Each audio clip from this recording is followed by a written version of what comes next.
soomaalida waa taqaanaa nin walba meel isku waday uu abtirsanay nabigu isgeeyay moogta mid waxa weey nabi ismaaciil la galay mid haashimi uu sheegtay midna nabi isxaaq uu galay marka wiil jareer ah oo markaas annaga nala fadhiyo doodna wili jiray wuxuu yirinayo dadka dhan nabi sheegano in annaga nabigeen galna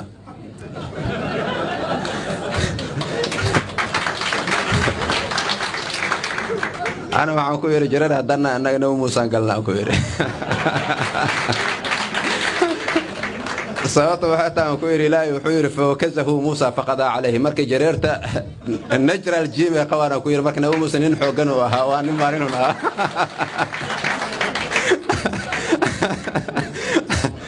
marka Soomaaliya horta waa xaalad jahwareer ay ku jirtaa oo hubiyadeeda ku saabsan حالات كلو جهورر وحالة سيجلي هدنا سيقول هاد شنطة صومالي هدر وحالة دحجلي شنطة معمول جوالات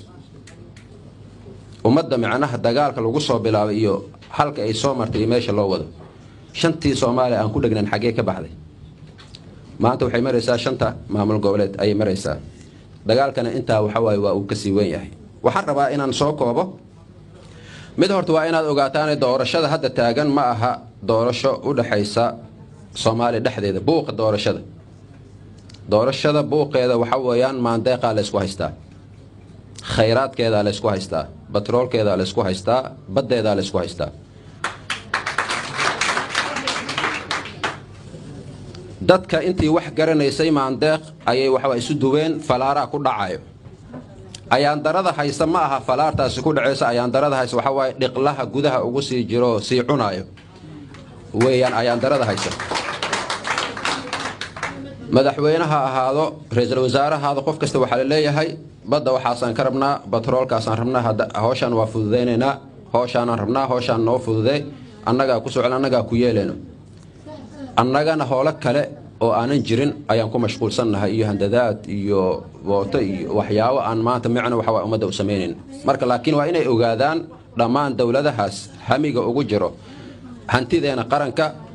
doorashada inay ka mid tahay hantida qaranka oo aan marnaba loo soo tilaabo karin oo khad ahmar ay tahay oo red line ay tahay waa inay ogaadaan